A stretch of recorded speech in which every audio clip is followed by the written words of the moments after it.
going on, guys? Thank you so very much for joining me right here on Off the Script. It is Saturday, February 8th, 2020, and today we are going to go over all of the lies that Vince McMahon has brought upon us for yet another conference call with investors as WWE unleashed their fourth quarter financials. And we're going to go over everything that Vince McMahon said, all the lies that everybody had to listen to, and the major news that's making the rounds in the community. How WWE seemingly wants to abandon the WWE Network and sell major pay-per-views like the Royal Rumble, WrestleMania, SummerSlam, Survivor Series, the Big Four at least, to other streaming services and take them off the WWE Network. What that means is that we could possibly see, as of this year, WrestleMania come to Fox Sports. And I do not want WrestleMania or any show at that length to be on Fox Sports. So we're going to go over all of it. It's a big deal. Everybody's talking about it. I figured I'd throw my 2 cents into the pot as we talk about what I think right now, even though they're making the most revenue in the history of the company, why this is a very difficult time for the WWE. And you know what I'm going to circle back to. It all could be avoided. All of this could be avoided if they got the TV shows, if they got the creative down to a point where people want to watch. When people want to watch, when people want to invest, then everything else will fall into place. We're going to go over that, as well as some other major stories I have lined up, including Tessa Blanchard is at it again, even though reports came in that she apologized for her actions. She had a conference call or a press conference of sorts this week, and she denied again ever using a racial slur. All Tessa Blanchard had to do was shut the hell up, and she couldn't even do that correctly. What Vince McMahon thinks of Matt Riddle, that's finally been exposed. If you watch the Royal Rumble, all you needed to do was watch him get eliminated in 44 seconds to understand what Vince McMahon thinks of Matt Riddle. Timothy Thatcher, he just joined NXT, why he joined WWE, and did not go to where people thought he would end up, and that is New Japan Pro Wrestling. Now, the Corey Graves segment, What Did the Clown Say Now? We'll go over what he said on After the Bell. WWE wants some celebrities for WrestleMania. Who are they? I'm pretty sure you have absolutely no interest in knowing who the celebrities are for WrestleMania this year, potentially. We'll go over that as well. John Cena, Ronda Rousey, Double or Nothing. I got some AEW news. I got some Sting Super Showdown news, and then all of the WWE financials, as always, right here on the podcast. If you guys are looking at the video on your phones or your PCs or wherever you're watching me, and you might see a slight difference in the camera, I did upgrade to a new Logitech 4K camera. Now, I don't know if I'm using 4K. I'm still really messing around with the settings, and I'm really getting used to it. I had the Logitech C922 webcam, and I upgraded to the Logitech Brio, the newest camera that they have in the line of Logitech webcams. So if it looks a little bit different, let me know down below. Is it good? Is it bad? Do you like the old one better? Do you like the new one better? I think it's a little bit too bright, but I guess I could use some brightness. It highlights my my glorious facial hair and the gray in my beard, but it is what it is. So let me know what you guys think about that. So I just wanted to throw that out there as a side piece. If you guys are wondering, why is JD looking so bright today on Off the Script? It's because I got a new camera. Anyway, guys, thank you so much for joining me. As always, episode 312, part number 2. If you have not gone and gotten yourself a t-shirt, I would recommend you guys do so. I would greatly appreciate it. It helps out the channel tremendously so that I can upgrade And I have been doing that because I want to bring you guys the most superior sound and the most superior visuals and the best damn podcast in the wrestling community right here on YouTube. So if you guys want to go and buy a t-shirt, I would greatly appreciate that. Bonfire hooked me up. Mikey, one of my graphics artists alongside Sal Rex, he hooked it up. He did a fantastic design of the YWC Messiah design. It's a take on Seth Rollins' Monday Night Messiah design. Bonfire is selling it. It's the only place you could get it. Campaign is ongoing right now. You could get that. You could get the JD's Elite t-shirt. You could get the Team JD t-shirt. They're all there. And we've been selling them pretty well throughout the week. It's been available, man. But if you guys did not go and get yours yet, link will be down in the description of this very video. I would really, really appreciate you guys show some support. And if you order it, you'll get it right before the beginning of March. And you guys will have it for WrestleMania season, right in the thick of WrestleMania season. Follow me on social media at JD from NY206 on Twitter. I am always on Twitter. It's the place to be. If you guys want to be notified of everything, if you guys want my thoughts in real time during these shows, during the week, I am there 7 days a week, and we go over a lot of stuff over there. It's a great way to keep up to date on the channel as well. Everything that gets uploaded to YouTube gets pushed to the Twitter feed. Follow me on Instagram. It's very important you do that as well. I'm having a giveaway right now with my good friends over at Tavor. If you guys want to go and enter the giveaway, we're giving away a $100 gift card for Tavor, which means $100 worth of craft beer for you guys. And that sounds yummy for my tummy. It really does. I love me a good craft beer. I actually got some Delirium Red.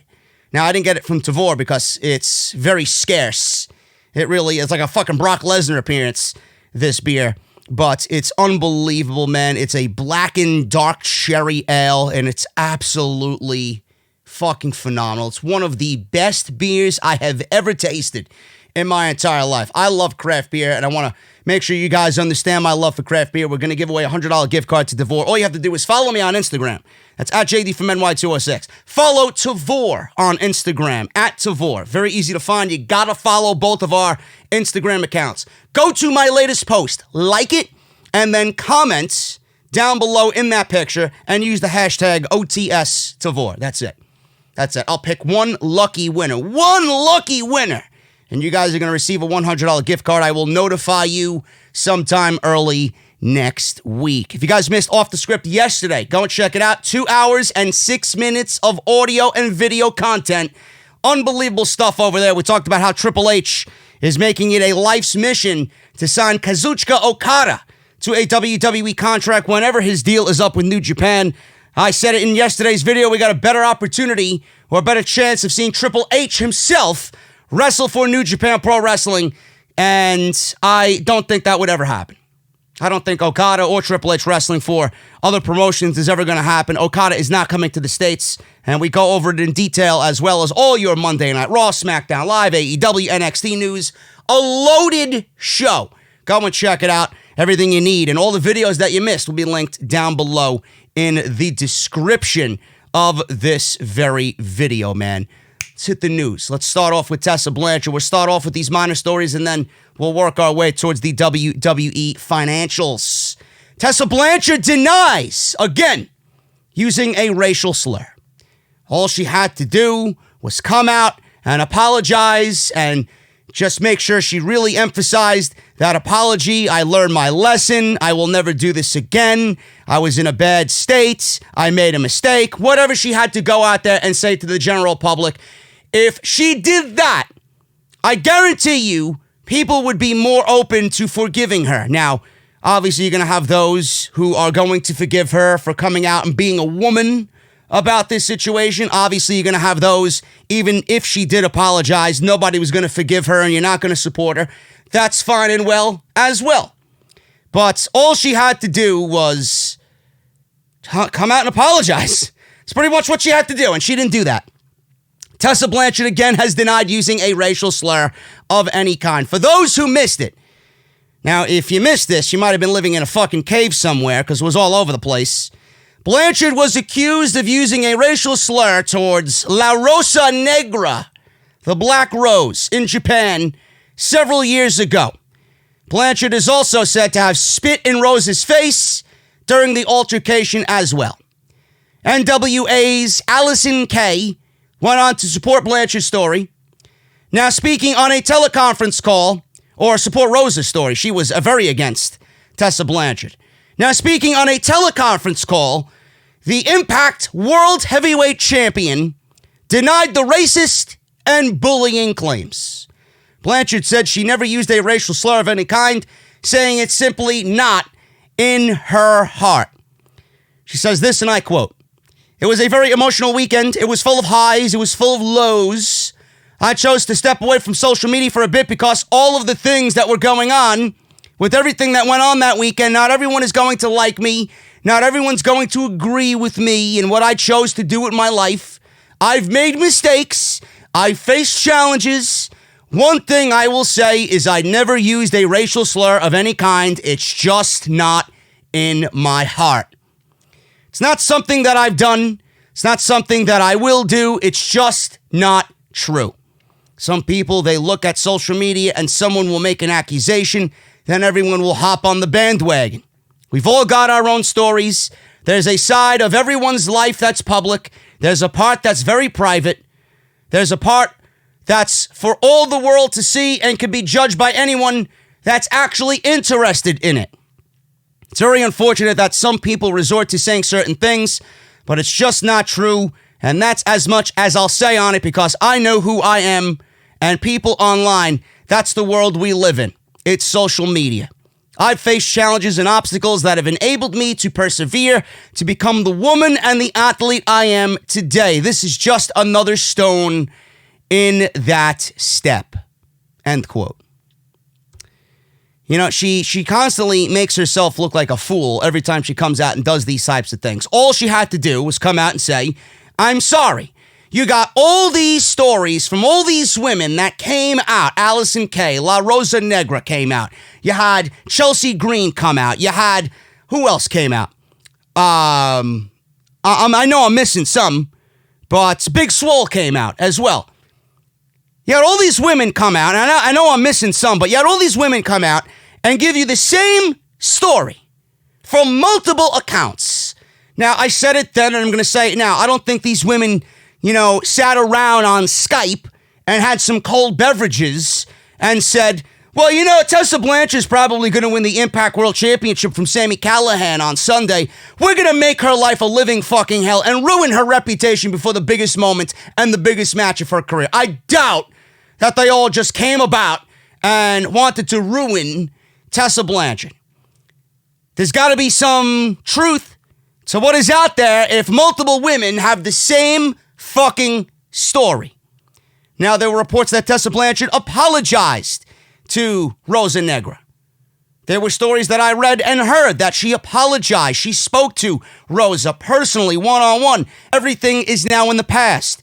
She apologized for the racial slurs that she used. She apologized for spitting in her face. And then she wins the world championship. And she cuts a promo while the live cameras were off. Obviously, people took their phones out because everybody's got a fucking cell phone now. And everybody's looking to chase that clout.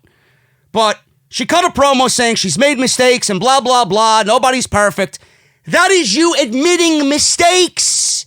What mistakes are we looking at? What mistakes have you made that we care about? That's the only mistake that everybody is zinging you on. So clearly something was said. And she comes out every single time to deny that she ever used a racial slur. People would actually respect her more. And they would sweep this under the rug and it would be forgotten about if she just came out and said, you know what? I apologize for my actions in the past. Yes, they are true, and I'm sorry for what I did. I am going to take this moment, learn from it, and grow into the woman you guys want me to be. That's it. That's it.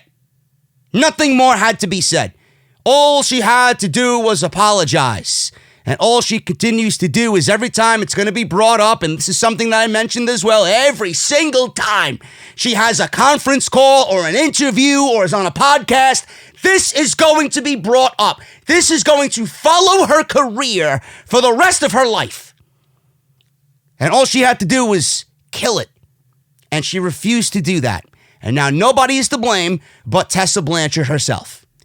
And so much for her winning the World Championship. I don't hear anything coming out of Impact Wrestling. They're just as dead as they were before she won the championship.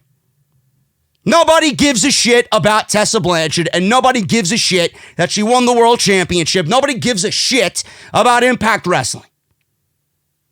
I don't think it's going to ruin her career to the point where she's not going to be able to find work, but all she had to do was apologize to us, not to Rosa. You did that already. Now you owed everybody an apology. And she refused to do that. Whatever comes her way now is simply on her. Vince McMahon, whatever is coming Matt Riddle's way is simply on him.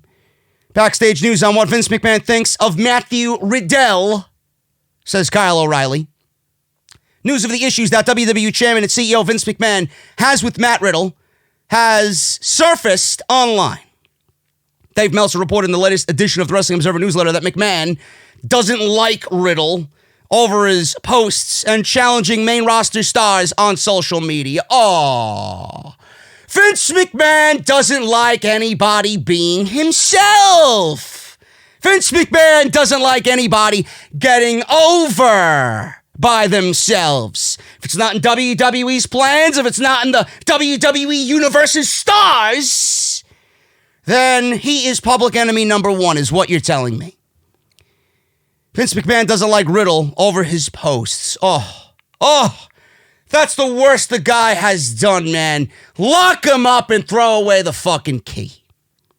It's well known that Riddle has called out WWE Champion Brock Lesnar various times in interviews and on social media. I don't know what was said in prior interviews. I know I was told personally that Matt Riddle was talking very offensively about Brock Lesnar back in the day. This is before he got to WWE. And nothing is secret. Nothing is safe. If you said it, it's going to find its way to the surface sooner rather than later. But as of late, I haven't seen anything in regards to Matt Riddle and what he said about Brock Lesnar. You know, it's not that bad. I feel like it's more of a respect thing. He wants Lesnar at WrestleMania. WrestleMania is the biggest show of the year. He wants to be in the ring with Lesnar. He thinks that's the peak of his career. It's going to be the biggest match of his life. I look at it as a sign of respect that he wants Brock Lesnar in the ring. Vince McMahon doesn't see it that way. It's well known that Riddle's called out WWE Champion Brock Lesnar in interviews and on social media, and he wants a match at WrestleMania, and he wants to retire Brock Lesnar. Riddle also criticized WWE Hall of Famer Goldberg on social media. Most notably, he blasted Goldberg for his lackluster match against The Undertaker at the 2019 Super Lame Down event after he had suffered a concussion in that match. Now, Goldberg is very good friends with Brock Lesnar, and Brock Lesnar respects the shit out of Bill Goldberg, so that obviously played a factor into Lesnar confronting Matt Riddle at the Royal Rumble. Meltzer brought up how Brock Lesnar doesn't like him for it, and Lesnar has tremendous pull with Vince McMahon. He added that McMahon sees Riddle as an outside guy and feels Riddle has no respect for the hierarchy of the business, and by challenging Goldberg and Lesnar. He feels like he doesn't have respect for the hierarchy of the business by challenging Goldberg and Lesnar. Vince McMahon doesn't have respect for the fucking business in general, period. So what a hypocritical fucking thought and a statement to come from the mind or the mouth of Vince McMahon. Vince doesn't even respect the fucking business he's in. He doesn't even respect his own superstars. So who the fuck is he to tell anybody that he doesn't respect Matt Riddle for what he's doing? Matt Riddle was just like everybody else. The match fucking sucked. It was an embarrassment. All of those Saudi shows are embarrassments. What exactly did he say wrong? Nothing. In fact, I appreciate and respect Matt Riddle for being himself, because you don't find people like that. Now, though we may respect him for what he said and him being outspoken and just being himself, he is working for the WWE. You got to tone back on that a little bit. Can't be doing that as often, because then people will pick on it and your career will ultimately go nowhere. I didn't need a backstage news report by Dave Meltzer to tell me that Vince McMahon doesn't like Matt Riddle. All you had to do was watch the Royal Rumble, and Matt Riddle, one of the biggest stars in this company's future, was eliminated by Baron Corbin in 40 fucking seconds. If that doesn't tell you what Vince McMahon thinks of Matt Riddle, I don't know what the fuck will. Goldberg confronted Riddle for his comments backstage at SummerSlam. And then at the Royal Rumble, there have been reports about Lesnar coming up to Riddle and telling him to stop talking about a potential match between them because he said it will never, ever happen. I doubt it. WWE went on and posted something on their PC YouTube channel about Matt Riddle saying, "Oh, don't worry, bro. I'm going to get this match whether they like it or not." And somebody in that company has to know that Riddle and Lesnar is fucking money. If they don't do the match, then they're actually doing themselves a fucking negative. The match is going to happen. When, where, I don't know. I'm not fucking Nostradamus when it comes to Vince McMahon. This guy could change his fucking mind 10 seconds from now about what's going to happen. Who gives a shit? Seriously. But I do think the match will happen. I really do. But that's the way Vince McMahon thinks of Matt Riddle. He's an outsider and feels Riddle has no respect for the hierarchy of the business by challenging Goldberg and Lesnar. Triple H doesn't seem to mind. They just won the Dusty Classic, and they're probably going to be the tag team champions, him, Pete Dunne, the Broserweights, down in NXT at TakeOver Portland. And if they don't, I'd be very surprised. Because where do they go from there? Nowhere. So that's that. Vince McMahon doesn't like Matt Riddle as of now. Maybe Matt Riddle should take Vince McMahon out one night and fucking give him a couple of puffs. You know? Seriously. Take it easy, Vince. It's not all that serious. You got a potential fucking future star in Matt Riddle. Don't think of him as an outsider. And plus, him thinking of Matt Riddle as an outsider goes to show you how much of a fucking idiot he is living in his own bubble. He doesn't know a goddamn fucking thing. Because if he actually watched Matt Riddle, then he'd realize, oh, this guy's fucking good. But apparently, Matt Riddle is not good shit to Vince McMahon. Timothy Thatcher only joined WWE. The latest of signees, Thatcher and Cross. Thatcher only joined WWE because New Japan Pro Wrestling was not interested. So speaking on this matter, Dave Meltzer reported this on Wrestling Observer Live. He says this, and I quote, "The deal with Thatcher is he's 36 years old, and he's been trying to get a deal in Japan and has been unsuccessful in getting a deal in Japan. That was his goal at some point, and he wanted to go there, and it eventually became, it's not happening. It became a thing of where it's just not going to happen. The year they had Wrestlemania in San Jose and Chris Hero wrestled Thatcher in San Jose, I think it was on an Evolve show. Ever since then, Thatcher has been on their radar. So it's been almost like 5 years, and he's had an open offer to come on in. So he came on in. He realized that the New Japan thing was just not going to work out, and he decided to sign with WWE. Now, I wasn't aware of this, and I talked about him signing, and I talked about this on Friday's show, but Thatcher has worked with Walter, Alexander Wolf, and Marcel Bartel as part of a stable on the independent scene. So it remains to be seen if WWE are going to move Thatcher to NXT UK and have him be a part of Imperium. Maybe they have him feud with Walter over the NXT UK Championship. Now, I heard from other people who know his work very well that he's a guy that takes great pride in his body of work. And I don't know where he's going to end up, whether it's going to be NXT or NXT UK, but at this point, from what I gather, I don't think he cares where he wants to work. As long as his body of work is up to his standard.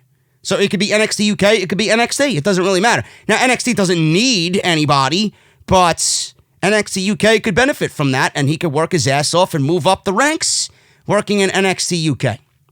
So we'll see what happens with that. But the only reason why he joined WWE, according to Dave Meltzer, was that New Japan was just not interested. And many believe that Thatcher had never had a desire to work for the WWE and was holding out for Japan. He wanted to move to Japan, so that just did not happen, and now he finds himself in the Performance Center down in Orlando with WWE. Corey Graves, folks. Corey Graves. It's time. It is time for What Did the Clown Say Now? What did the clown say now? Corey Graves.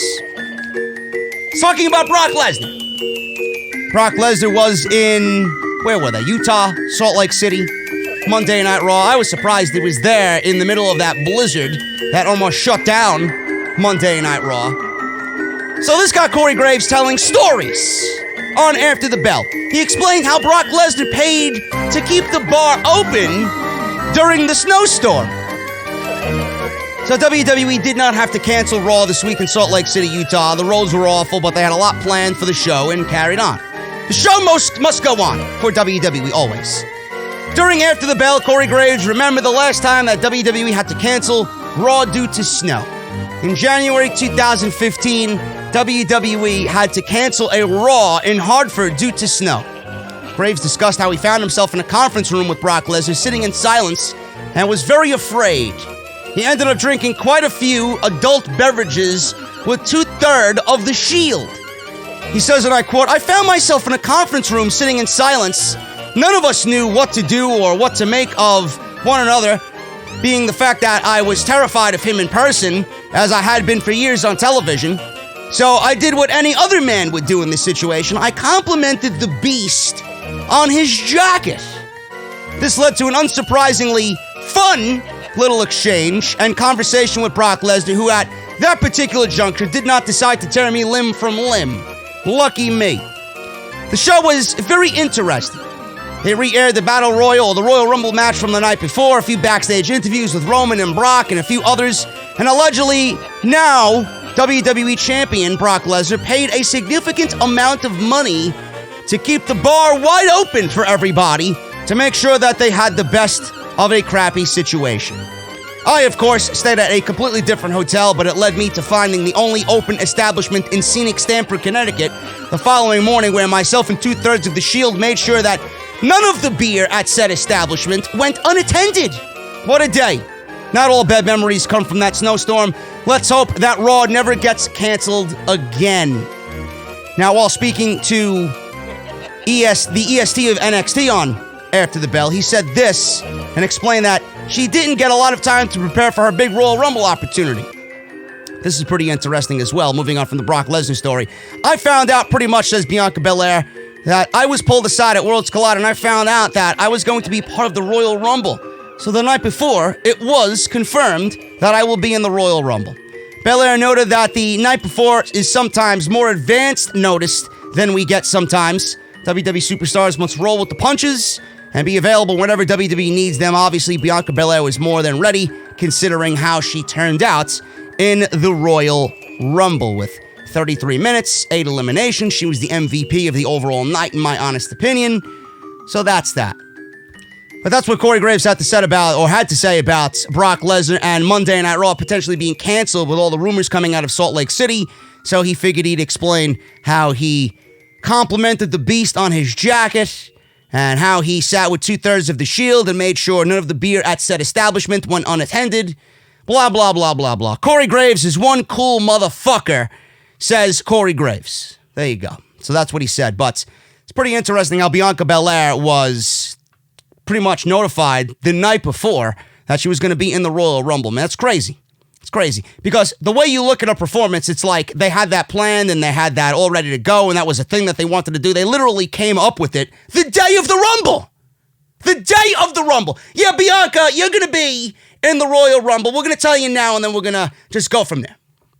So the 33 minutes and her number and her coming out and the 8 eliminations and who she was going to eliminate all came about the day of the Rumble. This is how WWE does things, man.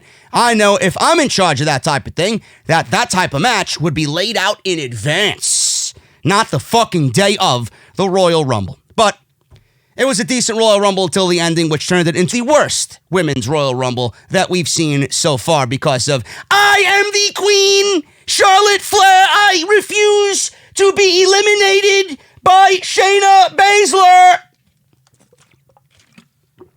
There you go. It's my Charlotte Android imitation for the week. There you go. Speaking of Brock Lesnar, he's pitching ideas to work with R-Truth. Seems like an interesting story. Brock Lesnar's Beast Incarnate gimmick means that A, he doesn't smile, B, he's a badass, and C, more than likely, if you're in the ring with him, he wants to kill you. It's pretty much what we see from Brock Lesnar every time. But right before the Royal Rumble, there were a few smiles from the Beast. On an episode of Raw before the Royal Rumble, Brock and Paul Heyman were interrupted by R-Truth. And it's being reported by several sources that Truth and Brock enjoyed that segment so much, and Brock enjoyed working with Truth so much, that he wants to work with Truth more going forward. Truth spoke with Spandex. Don't know who these guys are, man, with these lame podcast names. Jesus Christ, with Spandex. Can you imagine if I sat here every week and did a podcast called With Spandex? No. I'm sorry, I wouldn't be in the business. So he spoke to these goons about this segment and explained that Lesnar has been pitching more ideas for the two to work together. He says, and I quote, Brock actually has been pitching ideas. He wants to work with me doing something because of that segment. He pitched a couple of ideas. He and I talked afterwards. The sky is the limits. End quote. That's great. You know what that means? That means Brock actually enjoys his fucking job. There you go. I don't know why Brock gets the shit that he gets. Brock, one of the best of all time. You know, his match quality might not be what it used to be, but man, the guy is a fucking professional. He knows what he needs to do, and he still has that aura about him. Now, I don't think him, winning and losing and winning and losing and winning and losing the fucking world championships and him holding the world championships, whether it be the Universal or the WWE Championship, captive, hostage, all the time is the right thing to do. But I do think that he still has that appeal where he goes out there and you're just genuinely interested. You stop what you're doing and you listen and you watch Brock Lesnar go to work. I don't think that he has that mega appeal that when you beat him, it's going to make a new superstar. That's been done. You went through that well once too many times, and it didn't work those times. And now the more you do it, the less impactful it is. The less impactful it is. It's not going to work. So I love the fact that Lesnar wants to work with R-Truth. I like when Brock can be a little humorous. I think he's just a humorous guy when he wants to be. I think he's funny, when he speaks. Who the fuck knows what's going to come out of his mouth? Who knows what he's going to say, But him and R-Truth, that was actually a very good segment. That was one of the more enjoyable segments that I've seen on WWE television in quite some time. So, listen, if Brock Lesnar is enjoying his work and he wants to work with R-Truth, more power to them. Seriously. And that goes to show you that when you got Brock Lesnar on your side, if you're R-Truth and R-Truth is being requested by Lesnar to work with him, what does that say about R-Truth? There you go. Fucking legend in his own. Awesome. WWE wants Michael Strahan for WrestleMania 36.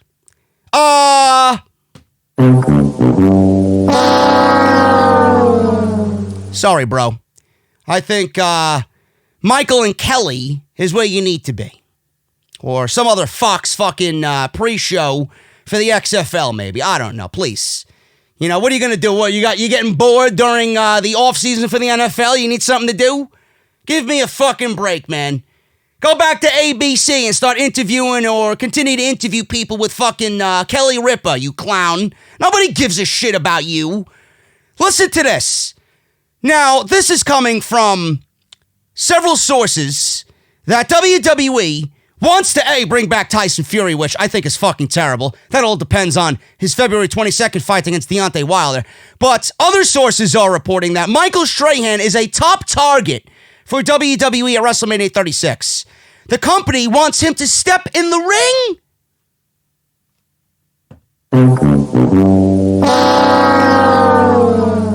Now, I know WrestleMania has celebrities. I know WrestleMania is a thing. They do this with the celebrities at WrestleMania, but you don't need to go the length of getting someone like Michael Strahan who needs to be in the ring. Why don't you save the in-ring action for the fucking professionals and the full-time roster members?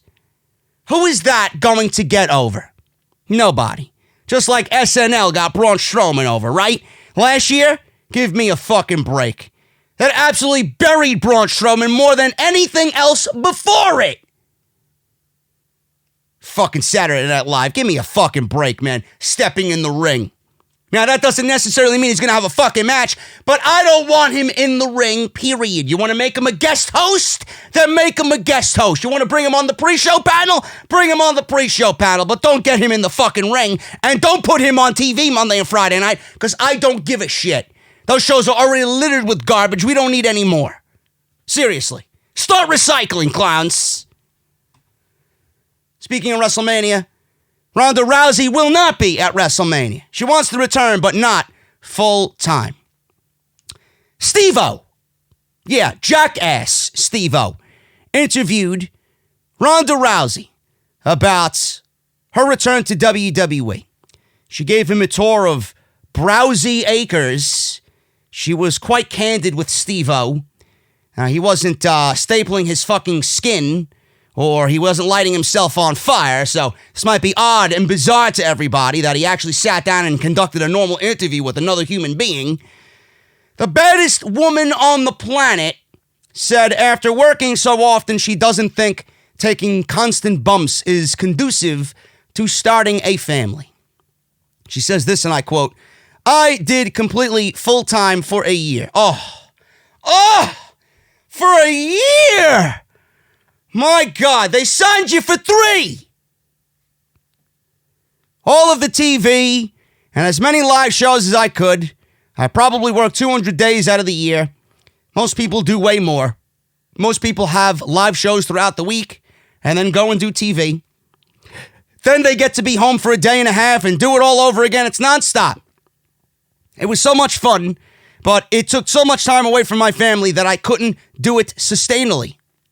So me and Travis Brown want to have babies, and if I'm gone 200 days a year taking power bombs every night, I don't think that's conducive for conception.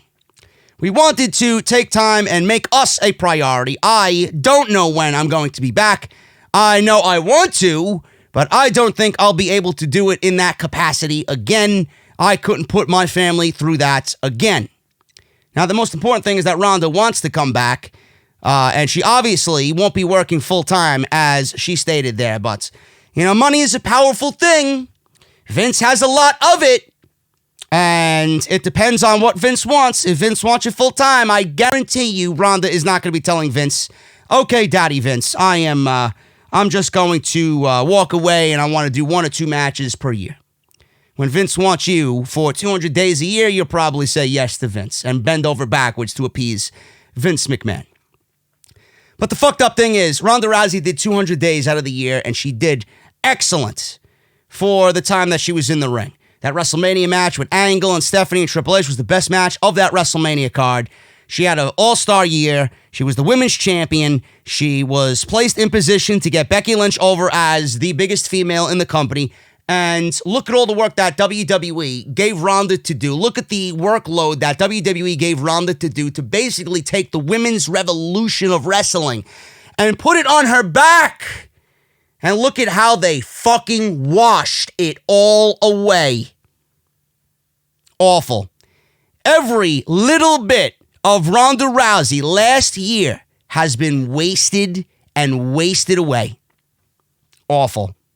You got Ronda Rousey in the WWE for one reason and one reason only. She did the only thing she needed to do when she entered the WWE, and WWE went right back to fucking making it all terrible again. Right back to zero. Awful. If I'm Ronda Rousey and I'm looking at what WWE is doing with the women's divisions now, I would never want to come back. The fuck did I waste my time for? Should have been advancing, not declining. John Cena.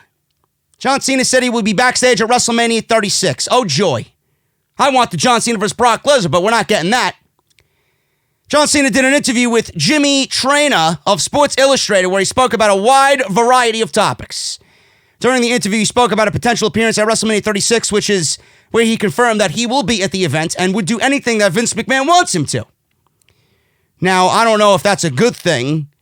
I wish John Cena would go to Vince McMahon and give him a fucking idea about what John Cena wants to do. I doubt Vince is going to tell Cena no. So it appears that if there are plans for John Cena at the show, it's under lock and key. He says this, and I quote, "Performing at WrestleMania this year would be a gift. I haven't been intertwined in the machine of WWE. I know those WrestleMania spots are few and far between.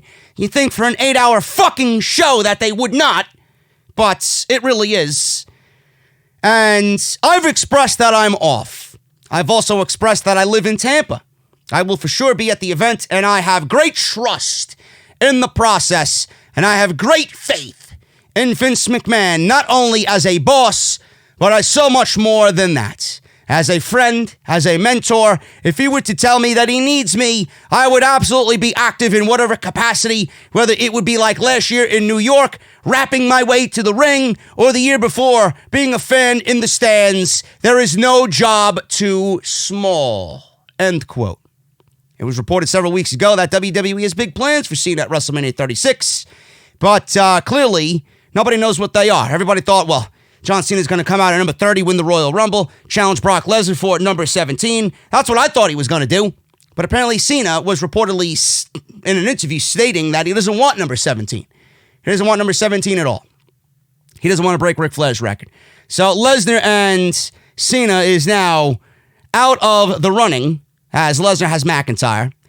So the other thing I was pitching, and I'm sure other podcasters were pitching this as well, John Cena, if he went to Vince McMahon and stated that he wanted something at WrestleMania and he really wanted to put somebody over, you know, I would love if John Cena really goes back and remembers what he said about the Velveteen Dream, that he thinks the Velveteen Dream is one of the top talents in all of NXT. And I think that would be a great WrestleMania match. You know, I want to do something substantial at WrestleMania. There's nothing more substantial than putting over new, fresh talent in front of a wider audience and at a WrestleMania. Imagine Velveteen Dream versus John Cena. Imagine the promos that they would have. Imagine the charisma that Velveteen Dream would showcase and portray on weekly WWE television. Imagine the match that they would have. Dream is very good. Cena is very good when he wants to be. I think that they would give us a damn good match, and Cena would put Dream over, and him, you know, Dream would be made. If WWE doesn't fuck it up, of course. Now, Velveteen Dream and John Cena is something that I think a lot of people would like to see. Will it happen? I don't know. At this point, nobody knows what John Cena is going to be doing, but we'll have to just wait and see if he will be on the road to WrestleMania. We got the Super Showdown show to get through. We got Elimination Chamber. John Cena, you know, not a lot needs to go into what he needs to do at Mania. You could bring him in 4 or 5 weeks before WrestleMania. You could bring him after the Elimination Chamber. Bring him in after the Elimination Chamber and build something with Dream. That's all it's going to be. That's all it would take. Not a lot of effort at all to get the maximum out of John Cena. And a match with Velveteen Dream, I'm okay with that. What I'm also okay with is that Double or Nothing, AEW, is coming back to Vegas, baby. Vegas in May.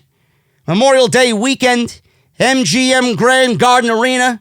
The news was first reported by Sports Illustrated Wednesday afternoon.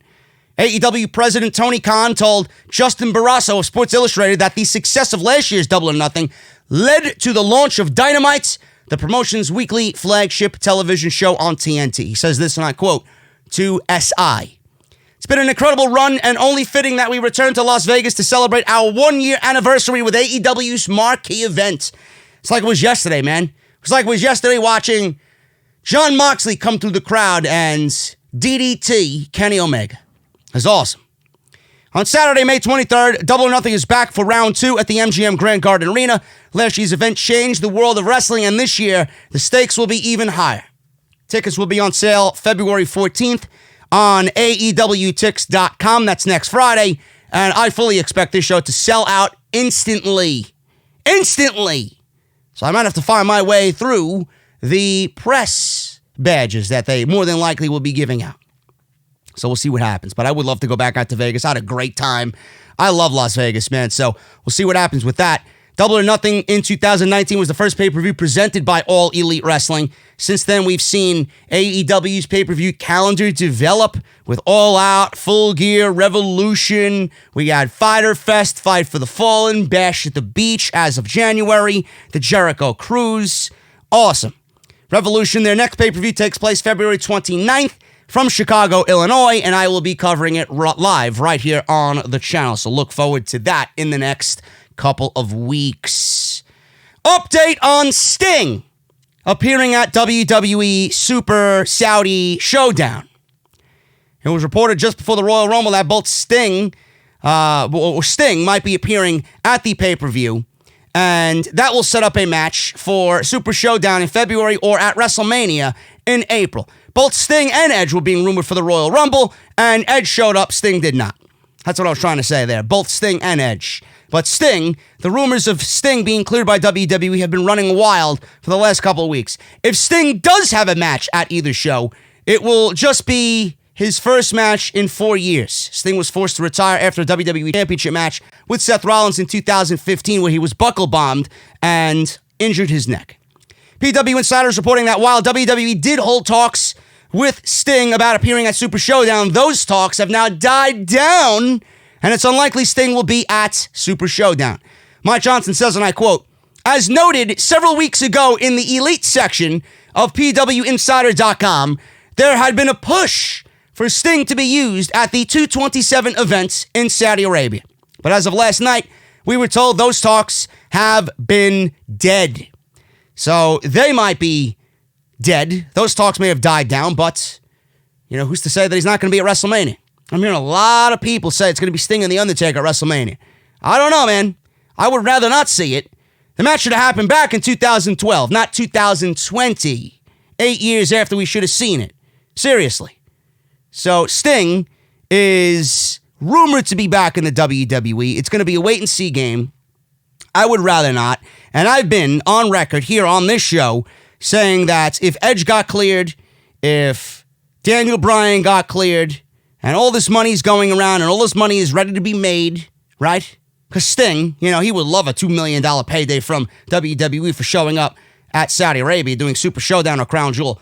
If Bryan and Edge were cleared, there's no reason to believe that Sting is not going to be cleared. They are going to need attractions over the next 8 years. If you don't think Sting is going to be cleared in the next 8 years to wrestle at a Super Showdown, you are a fool. He will be cleared. WWE says, we're not going to clear him. His career is over. Watch when they need an aging legend and Goldberg can't go anymore. Or The Undertaker can't go anymore. Sting is going to be called upon and he'll be cleared before you could even blink. He's going to get cleared. And Paige is eventually going to get cleared as well. When the WWE needs Paige or when they want Paige for something, she'll be cleared as well. Because there's no reason why you're signing Paige for a multi-year deal just to sit around doing WWE backstage. They signed her to a multi-year deal with the company because they know in the back of their minds they're going to get ready to clear her when they are ready to clear her.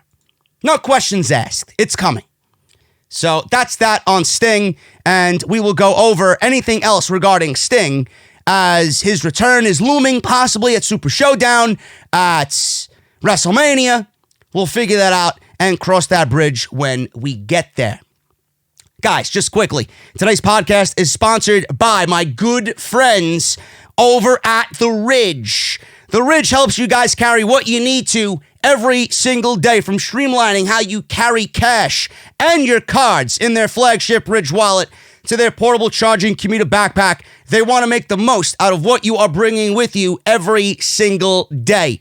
I've had the Ridge wallet. I've showed it off on the channel several different times. I use it every day. I take it with me everywhere I go. I know that I have the nicest wallet anywhere I go. When I pull my wallet out of my jeans, I know I have the nicest wallet in the joint. I cannot begin to tell you how many times I sat down at a bar and ordered a cold beverage and I see some schmuck sitting next to me and he's got his cards held together by paper clip, or some other idiot is pulling out his wallet and it's all decrepit and old and wrinkly and ripped. And I got my Ridge wallet and I'm like, yeah, bitch, look at my Ridge wallet. I love it. It's stylish, it's durable, and I take it with me everywhere I go. Now, it doesn't bend, it doesn't fold, it looks clean, it looks stylish. It also has RFID blocking qualities, so all of your information, your ID and your cards, are going to be safe 100%.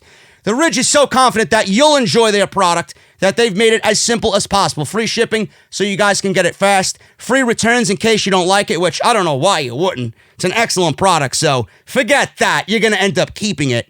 And if you do like it, which I guarantee you will, there is a lifetime guarantee. There's 30,000 5-star reviews, and you've got a lot to be confident about with the Ridge, and they've got a lot to be confident about with 30,000 5-star reviews. The Ridge is super durable, made from military-grade materials like titanium and carbon fiber. I myself have the titanium, the Sunburst titanium. It's proven to be bulletproof, waterproof, and chainsaw proof. Guys, ridge.com/script. Use code SCRIPT at checkout for 10% off. Once again, that's ridge.com/script. Code SCRIPT at checkout. I want to thank my good friends over at The Ridge for sponsoring this episode of OTS.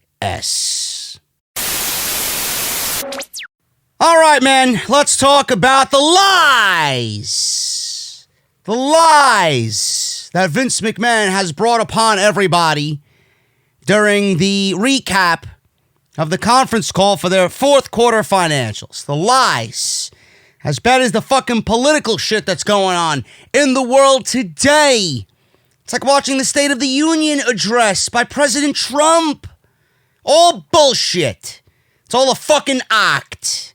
It's not real. Lies. Anyway. Let's go over what he said here, man. Now, we went over what happened with George Barrios and Michelle Wilson. And the reason why they got fired was because of their different vision for WWE moving on into the future that conflicted with Vince McMahon's vision. They apparently did not agree with Vince McMahon, and they both got the axe. Done. Fired. Let go. So now we have interim in the meantime until he finds replacements, obviously. CFO, acting CFO, Frank A. Riddick III. These are some of the highlights from the fourth quarter conference call for WWE. The conference call opened up with a welcome to everyone. Thank you.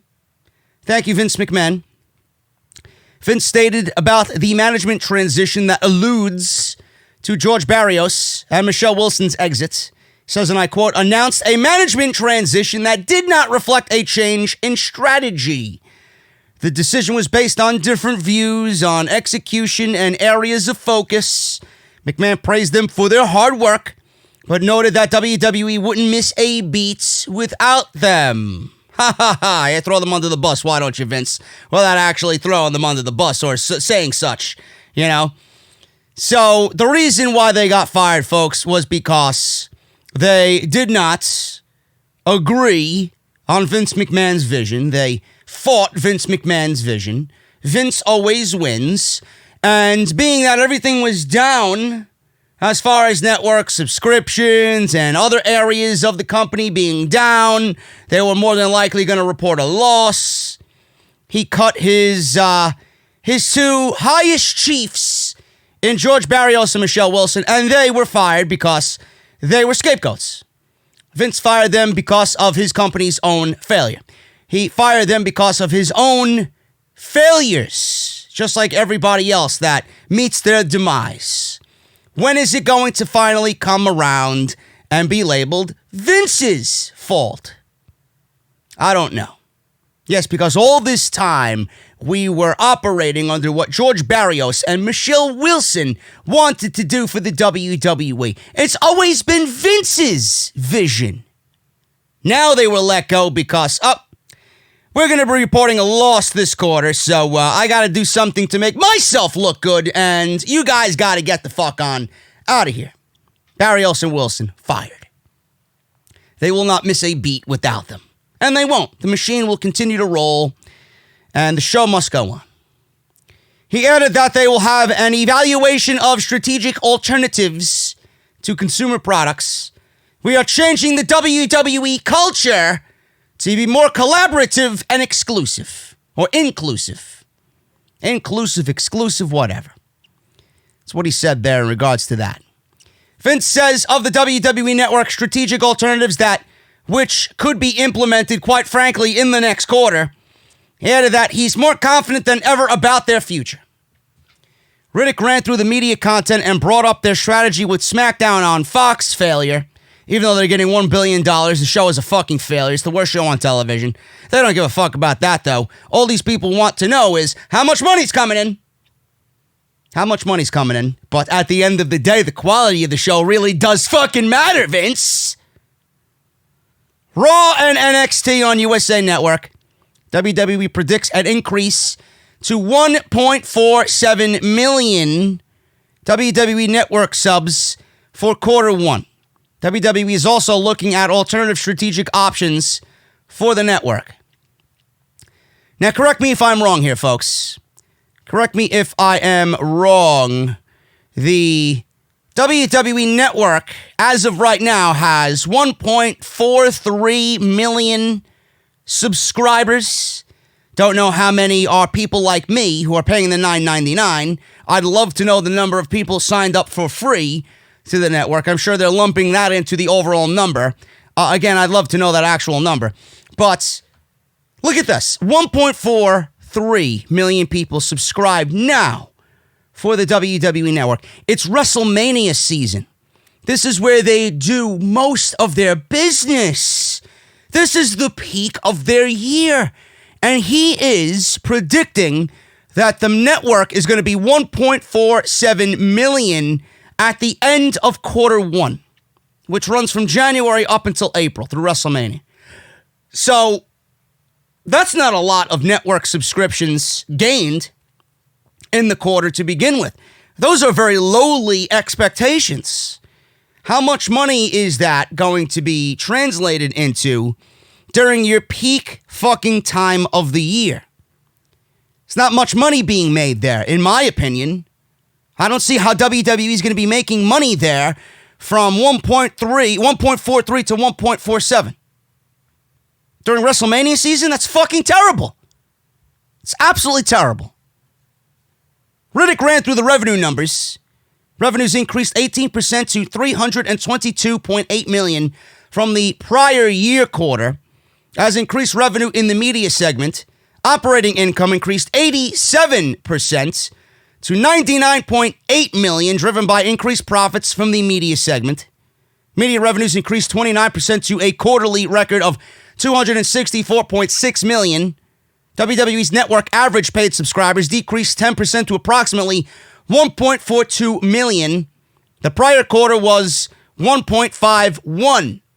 The decrease in live event revenue was caused by no Super Showdown in Australia. Yes, because we're going to simply blame no Super Showdown being in fucking Australia for 2019 as the reason why the live event revenue was down. Whoever believes that crock of garbage, you are as dumb as the people spewing this fucking bullshit. Let me repeat that in case you fucking left wherever you might be watching me. The decrease in live event revenue caused by no Super Showdown in Australia.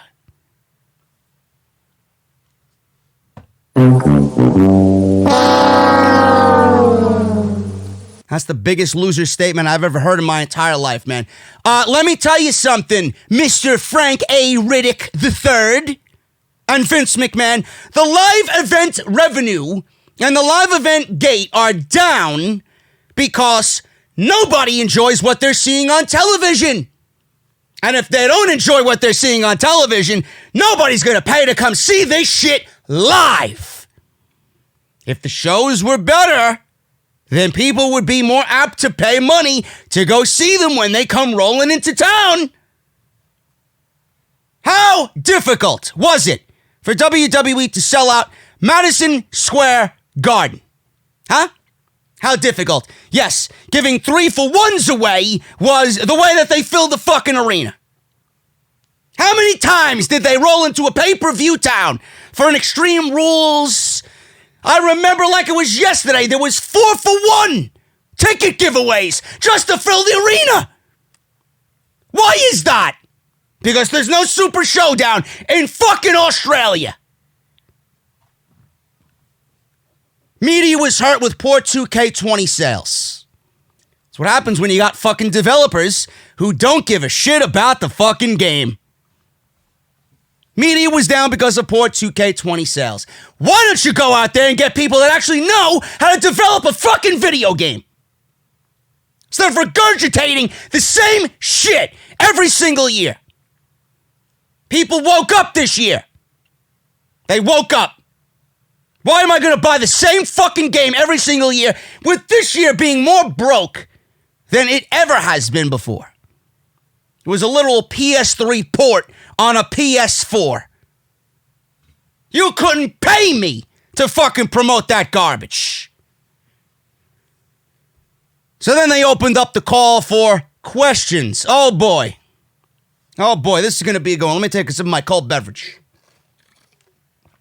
What am I drinking? You'll never know. You'll never know, man. When asked about their TV deal in India, like fucking Dalsim, just kicking Ryu, just out of the fucking map. They have an existing deal, but the uncertainty is when a new deal will be put into place. They already have TV rights in guidance. Whatever. They don't give a fuck about what they're doing in India. I don't give a shit. I'm concerned about what they do here in the United States. When asked about whether the WWE Network is a business that they can sell to a potential partner such as ESPN for ESPN Plus, McMahon stated, "We have a lot of options. We continue on a free and enhanced paid tier on the network. Right now is no more better time than to exercise the selling of our rights. All the majors are really clamoring for our content." Let's go and read this news report in regards to this segment of the conference call. Vince could possibly sell WrestleMania and some of their other big four pay-per-views during the year to Fox, ESPN Plus, Hulu, Amazon, etc., etc. So what this means is that WWE could be taking these shows off of the network and compromising the network and selling their rights to these major events for extra revenue. Because they're not getting it with the WWE Network. Because they're not getting the revenue for these shows for the WWE Network. It's not translating into subscriptions for the network. So they've come to a point where they're taking potentially these shows off the network and selling them to other streaming platforms. So during this call, he mentioned that plans for this were quite far along already, and we could see this happen by the end of the first quarter in 2020. A large part of this could see WrestleMania move to Fox from the WWE Network, which would be a huge move for WrestleMania. This report comes from Brian Alvarez on the Wrestling Observer Live, who claims he heard from a source that WWE, with WrestleMania, could move it to Fox from the WWE Network, or whichever streaming service WWE gives pay-per-view rights to, if that's the case. On paper, clearly, this is a great move for WWE because WrestleMania and an event like WrestleMania is the biggest show in the business all year long. So Vince could sell it for however much he wants. People are going to buy it and bid for it and want it on their networks. And on paper, it's a good move for WWE. It would bring a lot more eyes to WrestleMania. Mania is WWE's most viewed show of the year, so giving it to a network, which the majority of the households have, would seem like the best way of making sure it's watched by the maximum amount of people. But are people going to watch WrestleMania and then turn that viewing session for 8 hours into a subscription for the WWE Network? I don't know. More than likely not. More than likely not. You're jeopardizing the integrity of the WWE Network at this point. You're jeopardizing the network. You're admitting that the network is a complete fucking failure. And you can't do what you need to do to get subscriptions the way you need them to be on the network. Instead of these quick cash grabs by WWE, which ultimately is nothing more than them admitting their fucking failure, instead of these quick cash grabs, here's a fucking concept that might go just completely over your heads. This might be so fucking complicated for you guys to understand that you might not understand me. Here's a simple concept, folks. Make the shows better. Make the shows better. When you make the TV shows better, people are going to be more amped to buy the network. They're going to want to go and watch the network. Seriously. If people are happy with what they are watching on a weekly basis, people will buy. If they're not happy, people are going to cancel, which is a thing now. The fans are not stupid, okay? Tired of these quick cash grabs ruining the integrity of the network. What about me that's been with the fucking network since it launched? You think I want to have to go and subscribe to another fucking streaming service to watch your god-awful show? I don't want to do that. Also, what's on the network? What is on the network that is so enticing for people to sign up for? You took NXT off the WWE Network, which was an exclusive. If you asked and polled people why you're subscribed to the network, it's because of NXT. Because it was the only place to watch NXT. Now you got NXT on the USA Network. You ruined that exclusivity. Now it's on the network. Now it's on USA Network for everybody to watch. And the replay is shown at 8 p.m. on Thursdays on the WWE Network. When people are either watching it live or DVRing it live and watching it on their DVRs without the commercials. So what do you have on the network that is enticing people to stay with the network? Well, I'm getting Extreme Rules for $9.99 a month. Oh, great.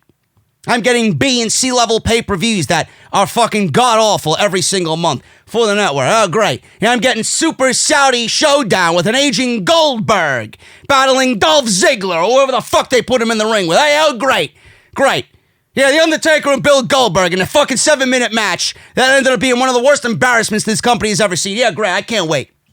Can't wait. That's what I'm paying my fucking hard-earned money for. Cain Velasquez and Brock Lesnar ends in 1 fucking minute. What's on the network that's enticing people to stay? What's on the network that's enticing people to buy? Nothing. There's only Stone Cold. There's only so much Stone Cold Broken Skull Ranch that you can watch. You watch it once and then goodbye. You watch it once and goodbye. There's nothing on there. People need and people want live wrestling on the network. How many people are going back and watching the 1997 King of the fucking Ring? They want live action. You had that before you got greedy and sold the rights to USA Network. All because you needed something to counter AEW. They fucked themselves. How many people left the network when NXT wasn't exclusive anymore? A whole bunch of you, I guarantee it. Enough of these quick cash grabs, Vince. Enough of them, okay? Get the product where it needs to be, and everything else will fall into place. Network subscriptions might be near 2 million. You wouldn't have to be selling your fucking shows to Fox and ESPN and this one and that one, all these different streaming services. And who thinks it's a good idea to put Wrestlemania on Fox like it's the fucking Super Bowl? I don't think that's a good idea because I don't know if you guys realize this, but if you got WrestleMania on Fox, then more than likely you're going to get a fucking commercial break in the middle of a WWE Championship match at WrestleMania. I don't know what you guys want, but I know I don't want fucking commercials during WrestleMania. Bullshit. Vince is about the money, literally. It's all about the business. He doesn't give a fuck about the integrity of the product. He don't give one single fucking iota of a fuck about the integrity of the product. WrestleMania, commercials, Fox, that's an awful fucking idea. Here's something you do. Put the pre-show on Fox. Put the pre-show on Fox. And keep the fucking WrestleMania show on the network. That's all you gotta do. Give them a 2.5 hour, 3 hour pre-show on Fox. Put as much commercials as you want in the fucking pre-show. Give us a huge championship match in the fucking pre-show. Make the pre-show an actual pay-per-view during WrestleMania on Fox. The only thing you have to do is get people in the seats. That's all you have to do. Put a Ricochet, put a U.S. title, put a Intercontinental title on the line. Put a Universal Championship on the line in the pre-show. Get people in the seats. then that would set you up for keeping the integrity of the fucking show on the network. It wouldn't jeopardize the integrity of the WWE Network and shit all over the fucking original plan of the network, the reason why the network was devised in the first place. And it'll entice people to buy. The only way you can see this great action, and you make that action fucking great. I don't want to see highlight packages. I don't want to see interviews. You make that shit about what WrestleMania is really about. Then you can entice people to sign up for the fucking network. There's no reason to jeopardize the network and WrestleMania by putting it on Fox. And you do that with all of your major shows. All of them. 5 or 4 shows, the big 4, the big 5, whatever the fucking shows are that you want, that's what you do. Vince selling WrestleMania to Fox, hey, WWE's going to go and do what they got to do to make their money. But if this doesn't tell you and show you the failures of Vince McMahon and his product and how out of touch he is with what really is going on, make the fucking shows better. That's all you got to do. Don't go into fucking autopilot mode when WrestleMania season's over. You got from April to fucking next April to keep people invested. How many people take a detour away from your product after WrestleMania is over? All those people that fucking leave and don't give a shit about what you do because they know you don't put any fucking effort into the summer months and the late winter months until Royal Rumble hits. If you actually cared about your product and made it consistent throughout the year and kept people interested with good stories, developing characters, good fucking guys that you're getting behind as the future of this company, we wouldn't be in this boat to begin with. It all starts with TV. I fucking laugh. You are a blithering fool to me when you tell me, oh, what happens on TV doesn't matter. It all starts with the TV. Make it better, everything else will follow. No need to be selling your shit to Fox Sports. You're just conceding failure at that point. Oh, but we're making $80 million to sell the rights to WrestleMania. Fucking blow me. You wouldn't be in this boat. You wouldn't have to risk. You wouldn't have to be desperate. Oh, Fox, can you take WrestleMania from us, please? Because we can't sell it on our own network. And they'll be dumb enough to fucking pay for it. Moving on with the rest of this fucking lies and bullshit here. Vince made it clear that the XFL is separate from WWE with 400 employees. Yet separate from the WWE with its own employees, 400 employees. Where's the money coming from? Vince McMahon is funding an entire fucking league with 8 teams all by himself? Yeah, I'm sure. If you are a shareholder in this company and you think that the entire XFL is being funded by Vince McMahon and money out of his own pocket and he's not dipping into WWE funds, you're a fucking idiot. I guarantee you the XFL is being somewhat funded by WWE. Question regarding the potential of pulling NXT off the network. Vince said the network is the most premium content. Because NXT wasn't the most premium content. NXT was the only fucking reason people were subscribed to the network. He says WWE Network is their premium option, but TV is another way to capitalize on the network. Certainly I've been doing a good job of that. At all. Again, TV is another way to capitalize on the network. What have you been capitalizing on? Beating your own fucking record lows on SmackDown and Raw. That's what you're doing. That's the way you're capitalizing. You certainly ain't fucking trending upwards with certain network subscriptions because what you see on TV. It all starts with the TV, folks. Question about putting ads on the network. McMahon noted that they're considering putting ads on the network if the network stays as is. McMahon added that there is a very strong interest in OTT. If a deal is made, then they would be announcing that in the first quarter. That's how far we are. Going back to the ESPN and ESPN Plus, and those are the streaming services there. That's what he's talking about. McMahon asked about spending more on talent and production cost. He thinks doing so is paramount. Spending more on talent and production cost. Production, I get. I love a nice looking show. Sometimes it's too fucking polished.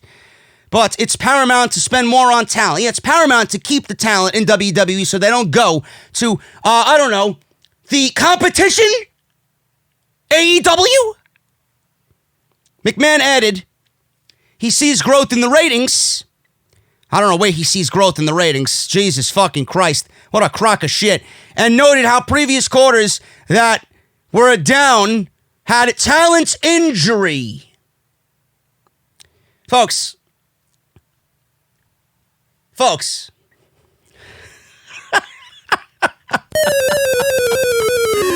Oh my God, man. Monday Night Raw. Let me go and look at the fucking notes. Let me read to you. The Monday Night Raw rating for this past Monday's show. Look at this. The only non-holiday Raw shows that weren't up against major football competition in modern history that were lower than the last two episodes last year against major NBA playoff games for a non-holiday show without major sports competition. It was the lowest in 23 years. The lowest in 23 years. 2.17 million viewers, which was among the lowest non-holiday and non-football numbers in the history of Monday Night Raw. Let's go back and look at what Vince McMahon said here in regards to this conference call. He said that the ratings and everything and noted how previous quarters they had the ratings being down with talent injury. It all had to do with talent injury. Monday Night Raw and its roster is completely stacked, and you're accumulating a 2.17 rating. If you believe Vince McMahon, that's just one example. That's just one fucking example. If you believe Vince McMahon when he says, the ratings were down because of talent injury, you are a complete fool. You are a blithering idiot. He said that they think they're exactly where they need to be heading into WrestleMania. And what he means by that, I don't know. Maybe it has to do with talent injuries, but he seems to think that they are exactly where they need to be going into WrestleMania. More questions of the WWE Network moving to a potential platform, another OTT platform was brought up. McMahon stated, when you're playing with some of the majors, it depends on negotiation. If we could keep it, WWE Network, absolutely. Nothing is a must-have. We'll deal with what's available. If any one of these deals takes place, it's going to be a big deal. It's going to be transformative. Not going to go over what I said. You guys know how I feel about the network and them moving these big shows to other streaming services. So I got to pay for the WWE Network, and then I got to pay for another streaming service just to watch your shitty 8-hour show. So it continues on here. They said they don't comment on what the profitability is of the WWE Network. How has the free tier for the WWE Network performed? Riddick said it launched in December. It's too early to say what the results are. We'll continue to analyze when we feel we have a good data, or when we feel like we have good data, we'll put that out there. McMahon added again, it was a soft launch. Question about the concerns with McMahon involved in the XFL. McMahon noted that there is no investment by WWE in the XFL. Crock of shit. Riddick added there's no plans to put the XFL back into WWE. A caller asked about the AEW competition and AEW producing more edgier content and whether it has changed their point of view. Of course it didn't. There's an AEW effect, but WWE's not changing their fucking programming because AEW is a little bit more edgy. Vince said, get ready for this, folks. Vince said AEW has not changed our content at all. You're damn right it hasn't changed your content at all. In fact, since AEW launched, your content has gotten worse. We don't need more edgy content. You don't. You need good content, which you don't fucking have. PG. One of the other programs out there that really is PG. As far as NXT, we're competing. NXT is competing on Wednesday night and doing extremely well. Then he goes on to say this, folks.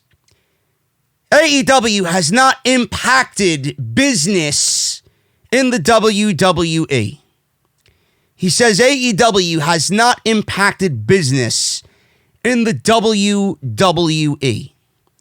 Now, I had to do some research on this, folks. I had to do some research on this. And I got this and another story. And it goes to show you that Vince McMahon is a complete bullshit artist. I would not listen to this guy with what he said and take it for anything more than fucking lie. This is the truth. This is a man that you're listening to who's fucking trying to comfort you in staying with the company and buying shares in his company, his fucking failing company. Without these TV deals, they're probably fucking out of business at this moment. Listen to this. AEW has not impacted WWE business at all. So, while it's $322.8 million in revenue during Q4 is the biggest in company history, the mere presence of AEW has forced WWE to give everybody 5-year deals and extended contracts and raises to talent pay. Now, if AEW wasn't around, there'd be no raises. People wouldn't be getting 5-year deals. No fewer than 26 WWE superstars and broadcasters have re-signed new long-term deals worth significantly more than they would have gotten if AEW wasn't around. I'll do some research on this, folks. You're going to be fucking stunned at this comment and then what I'm about to read to you. With WWE's minimum salary unexpectedly rising and big names such as Rey Mysterio, Brock Lesnar, Matt Hardy, Jeff Hardy set to become free agents in 2020, WWE's expenditures on maintaining talent have cut into its otherwise solid profitability. AEW hasn't impacted business, says Vince McMahon. WWE reported re-signings and contract offers since the launch of AEW in 2019. Edge was the latest. 3-year deal worth $9 million, $3 million a year for 46-year-old Adam Copeland. Mike and Maria Kanellis, 5 years, $2.5 million each. Braun Strowman, 4 years, $4.2 million. Randy Orton, no money amount was disclosed because it's Randy Orton. It's probably more than anybody on this fucking list. 5-year deal. Roman Reigns re-signed for another 5-year, multi-million-dollar deal. Luke Gallows and Carl Anderson, $750,000 a year for 5 years. Lana, 5 years. Dana Brooke, 5 years. Jinder Mahal, 5 years. The Street Profits re-sign a new multi-year deal. The New Day, 5-year deal. The Revival turned down 3 WWE contract offers. They are gone. But the last one was upwards towards $1 million a year. Why? For a tag team they don't fucking care about. Why? Why? Why? Elias, 3 years. Kalisto, multi-year deal. Kurt Angle, 5 years.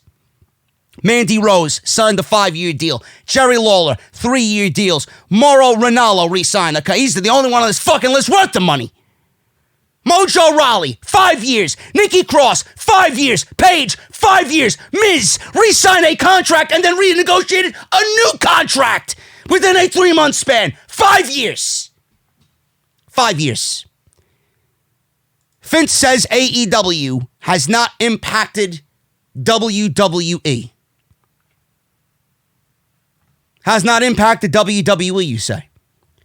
So please explain to me why Jinder Mahal and Dana fucking Brooke got 5-year extensions. Where's Jinder Mahal? WWE has not been impacted by AEW. Motherfucker, the wrestling world has been impacted by AEW. AEW hasn't been impacted, or WWE has not been impacted by AEW. Here's another fucking story for you. Here's another story. Humorous, but it goes along with why Vince McMahon is a fucking liar. Chris Jericho spoke about Vince McMahon and him siding on a recent AEW episode, or Talk is Jericho episode, in regards to AEW. Jericho stated he didn't sign with AEW to be a rebel. Instead, it was because Vince McMahon told him to go. Jericho stated on his podcast that he had a conversation with McMahon after he had already signed with the promotion. According to the Le Champion, McMahon wanted to know if he could get out of the deal, which is very humorous. He says, and I quote, "I'm not in AEW because I'm a rebel," Jericho admitted. "I'm with AEW because Vince went, go. And then when I went, he went, did you sign the contract? I said, well, yeah. Then he said, can you get out of it? And Jericho said, no, you told me to sign it." Vince McMahon asked Jericho if he could get out of his AEW contract, yet AEW hasn't impacted WWE Business, right?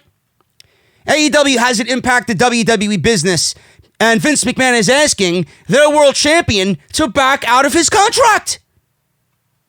Yet AEW has not impacted WWE Business, you say. Vince McMahon is a fucking liar, folks. Vince McMahon is a fucking liar. Liar. So, they went on to say after the soft launch, the network, the XFL, there's no investment from WWE, AEW competition. McMahon was asked about the management turnover and how that has impacted his role.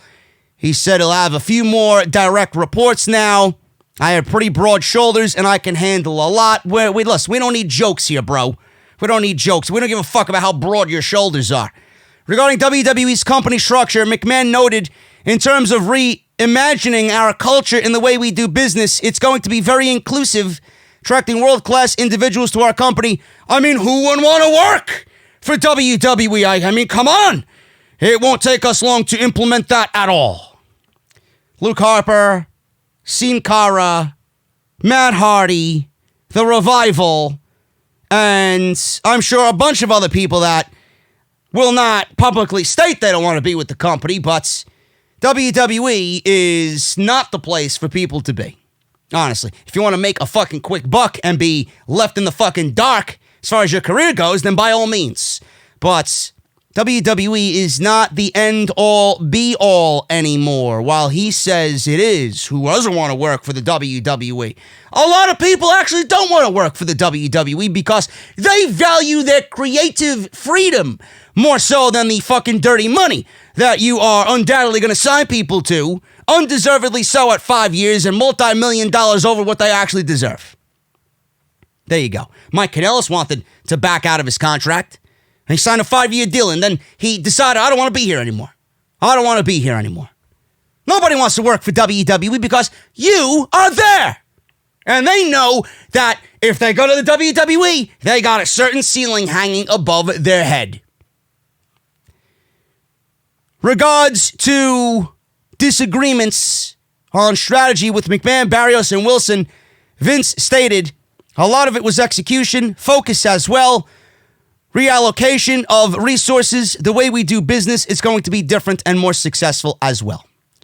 And that was pretty much the end of the conference call. Those were all the big things about the conference call. So that's that. But I tell you, man, this was hilarious. Absolutely hilarious to just go over and read. Who wouldn't want to work for the WWE? Give me a break. I don't want WrestleMania on a Fox. I don't think WWE should jeopardize the integrity of the network.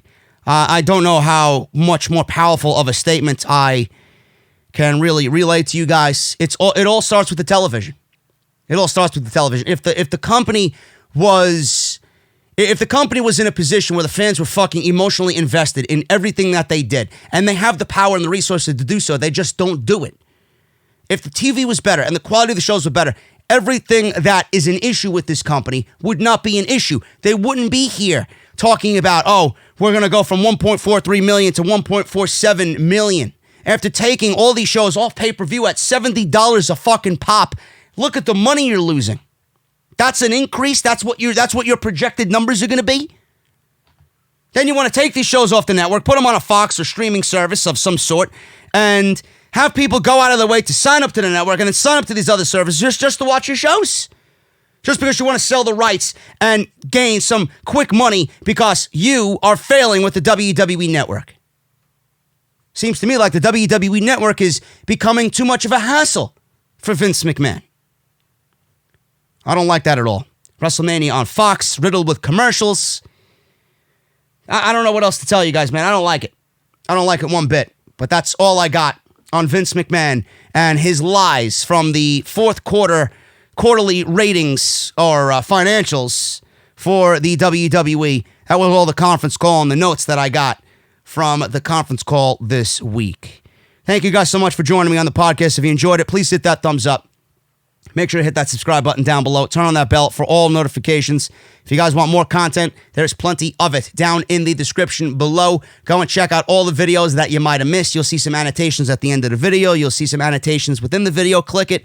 Everything you need, man, is easy access. Go and check out all that content that you might have missed. If you want something to do this weekend, I got plenty of it for you. Follow me on Twitter at JDFromNY206. Follow me on Instagram. Make sure you guys check my latest post and enter my Tavor giveaway. My latest post on Instagram. The rules are in that picture. Follow them and you'll be entered. It's simple as Titus Catering. Make sure you guys do that as well for me. And if you guys want to go and get yourself a t-shirt, go and do that as well. I would really appreciate that. Every little bit helps the channel out tremendously. You have no idea. Bonfire.com, the YWC Messiah, linked down below in the description of this very video. And, as always, Ridge. I want to thank my boys over at the Ridge, ridge.com/script. Use code SCRIPT at checkout. It's 10% off, and then you guys are going to get that free shipping as well. So thank you guys so very much for all that. I'm getting out of here. I'll see you right back here for more content on Monday as we have another week of dreadful WWE television. And remember, guys, AEW is not impacting the business of WWE.